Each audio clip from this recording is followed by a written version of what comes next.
Այս շշի մեջ բենզին է պրեմիում, ավելի էժան, քան այս տեսակը վաճառվում է շուկայում, սա ադրբեջանական է։ Շուկայում պրեմիում կարգի բենզինի արժեքը այսօր էլ 500-ից 520 դրամ է։ Ադրբեջանից Հայաստան եկածը այն ներմուծած ընկերությունից նախ տեղեկացրին, թե վաճառելու են 440 դրամով, այսինքն մինչև 80 դրամ էժան, հետո վառելիքը հասավ լցակայաններ, պարզվեց մատակարարող ընկերությունը եւս 10 դրամ կարող է գինը սակարկել 430 դրամ։ Երկրի էկոնոմիկայի պատասխանատուն տեղի ունեցողին դրական գնահատական է տալիս։ Սուրանկյունը դուրս եկավ Հարցախույզի պարզելու վարորդների տեսակետները։ Մատչելին մատչելի է, բայց արդյոք վառելիքի ծագումը ընդհանրապես նշանակություն չունի մեր համաքաղաքացիների համար։ Կլիցքավորեն իրենց մեքենաները, ճանապարհ կընկնեն, այս պահին էլ Հայաստանի ինքնիշխան տարածքները օկուպացրած պահող մեր հայրենակիցներին Բաքվում գերեվարած շինծու գործերով դատող Ադրբեջանի բենզինով։ Լսում ենք տարբեր կարծիքներ, առանցքում թշնամուն չհարստացնելու թեզն է։ Սա են առավել հաճախ որպես պատճառահետևանքային հիմնավորում առաջ բերում Երևանում։ Ձեր մեքենան կլիցքավորեք ադրբեջանական։ Երբեք ու երբեք թշնամուն հարստացնեմ, չինի, բացառում է։ Գումարը տամ թափի մեր գլխին ռումբը։ Ինչից մի վախենաս, եթե հասելացել ինչ վախենաս, կլիցքավորես էլի։ Էջան տողալի լիցքավոր, բայց բենզին հա ինչ է, բենզինից վնաս չկա։ Իրանց կարստացնեք ապրես։ Որ բերեմ դե հարստացնել էլի, բան ինչ դանեմ։ Ինչ անեմ։ Ադրբեջանական բենզինով իմ մեքենան լիցքավորեմ, բացառված բան է։ Հա, դա ինչ պետք է անենք, եթե էժան լինի կլցնենք։ Ինչ դա բենզինը էլի հիմա։ Դուք չեք լցնի։ Կյանքում։ Ինչ ակում է թող ինքը տանելու է զենք առնի վերջում ֆռռցնի մեր վրա։ Այսինքն հիմա չեք լցնի։ Տալի չի չէ։ Դուք ազատ եք, հենց դա է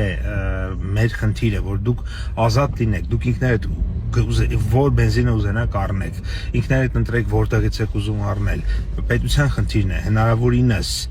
տարբեր տեսակ, մեծ տեսականի կարողանա ձեզ համար ապահովել, խափան երթուղիներ լինեն, որպեսզի այդ բենզինը եւ մյուս ապրանքները Հայաստանում մշտապես լինեն հասանելի եւ իհարկե հետևենք, որպեսզի որակը բարձր մակարդակի վրա լինի եւ ձեզ քանակի մեջ չխափեն։ Այստեղ է պետության խնդիրը, մնացածը արդեն դուք ինքներդ եք ընտրում։ Ինչպես հնարավոր եղավ Բաքվից Երևան բենզին հասցնել անհամեմատ էժան, առանցքային փաստ աջակցություն հայտնելով տարածաշրջանային խաղաղությանը եւ հայ-ադրբեջանական երկխոսությանը, պաշտոնական Թբիլիսին, որն այս դեպքում շփումների օղակն էր, որոշեց, որ բուրգ չի գանձի առաջին եւ միայն այս անգամ։ Նույն գնոը բացառվում է, որտեղ վրացական կողմը հայտարարել է, որ երկրորդ, երրորդ գործարքի դեպքում ես գանձելու եմ արդեն գումարը, իսկ վրացական կողմը ամեն տոննայի, այսպես վառելիքի տեղափոխման համար գանձում է 1 կիլոմետրի հաշվով $0.5 սպասարկման գումար։ Դա փոքր գումար չի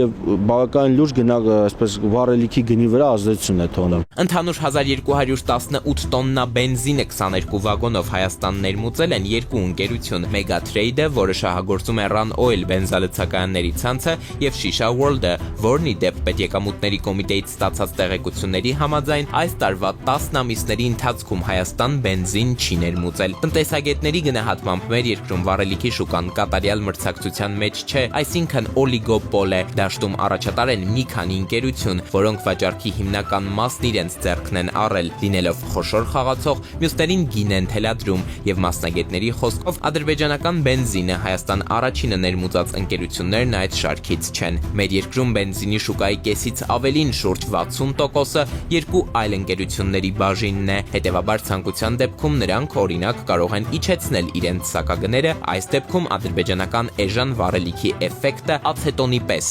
հոդս կցնդի։ Հայաստանը մշտապես փորձել է նույն Իրանից վառելիք ներկրել, բայց շատ հաճախ չի կարողանում ներկրել այն պատճառով, քանի որ իրանական վառելիքը չի համապատասխանում Եվրասիական տնտեսական միության ստանդարտներին։ Թե որքանով ադրբեջանական վառելիքը կհամապատասխանի Եվրասիական միության ստանդարտներին, դա այսպես ապագան ցույց կտա։ Առաջին այսպես փորձը, որը իրականացվեց պրեմիումի մասով էր, բոլոր չափանիշներին բավարարելով։ Բայց Ադրբեջանը հենց ինքը պրեմիում կարգի վառելիքի խնդիր ունի։ Իր հերթին ներկրում է Ռուսաստանից եւ Միացյալ Էմիրություններից։ Անդրադառնական երևույթ է։ Ադրբեջանական մամուլն արդեն գրել է հաջորդ տարի 2026 թվականին երկիրը պրեմիում բենզին ընդհանրապես չի պատրաստվում արտահանել, կմնան դիզելն ու ռեգուլյարը։ Երկրորդի դեպքում էլ Բաքուն իրեն ջոխություններ չի կարող թույլ տալ։ Այստեղ է, որ փորձագետները նկատում են հայ-ադրբեջանական առերևույթ տնտեսական, իրականում քաղաքական գործարքը, հատկապես հայ հասարակությանն ապացուցելու թե խաղաղությունն այլևս իրողություն է, երկար չի կարող շարունակվել։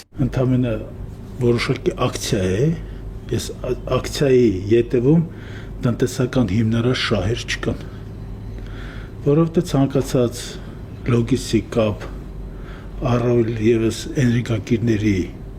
տեղափոխում իր մեջ պարունակում է ապահովագրական ռիսկ։ Արդյոք Հայաստանի Հանրապետության ապահովագրական ընկերությունները իրավիճակի լինելու իրականացնել ապահովագրություն ամբողջ ծավալով։ Ձեր կարծիքով Մեր կարծիքով Հայաստանում այդ ընկերությունները չկան։ Իսկ Ռուսաստանը, որ Հայաստանի վառելիքի շուկայի հիմնական մատակարարն է, հեշտ կհանձնվի այս պայքարում, կհամաձայնի խաղի նոր կանոնների հետ, եթե ոչ ամբողջությամբ կորցնելու, ապա առնվազն զիջելու դիրքերը հայկական շուկայում, որտեղից տարեկան մոտավորապես $500 միլիոն չափ գումար է տանում։ Մասնագետների պատասխանը կտրուկ է, միանշանակ։ Ներկայումս մեծ պայքար է գնում վառելիքի շուկայի համար, մասնավորապես նույն Եվրոպայում ԱՄՆ-ն փորձում է այդ շուկան ռուսներից վերցնել, Բուլղարիայում, Ֆինլանդիայում, ռուսական կողմը երթին փորձում է իր շուկաները պահպանել եւ քիչ հավանական եմ համարում, որ ինքը այսպես հեշտությամբ կզիջի այս շուկան։ Հացահատիկ բենզին, հետո կրկին ցորեն անցնող ամսվա ընթացքում Ադրբեջան-Հայաստան ուղղությամբ երկաթգիծը բեռնված մնաց, հակառակ ուղղությամբ ոչ մի անգամ չծանրաբեռնվեց, ինչու Հայաստանից այդպես էլ որևէ ապրանք ուղղություն չբռնեց դեպի Ադրբեջան։ Վարչապետի գնահատմամբ, օրինակ, խնդիրը մեզ հետ է կապված։ Դա հիմնականում կապված է նրա հետ, որովհետև 30 տարի, այսինքն նախորդող շրջանում մեր տնտեսությունը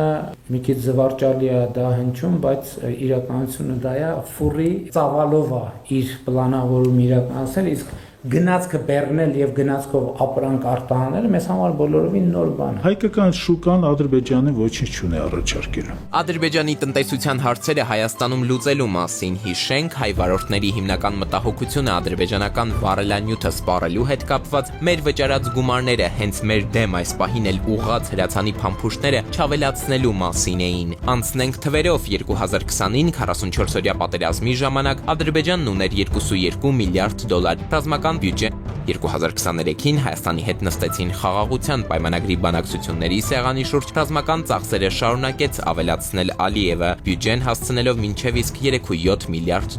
Այս տարի աննախադեպ ֆինանսական միջոցներ ուղղեցին զինանոց շուրջ $5 միլիարդ, 2026-ի համար թիվն ավելացնում են եւս 90 միլիոնով, եկող տարի հայկական կաթիլն էլ կլինի նրանց ծովում։ Էդուարդ Պողոսյան, Վարհամ Ավոյան, Սուրան Գյուն։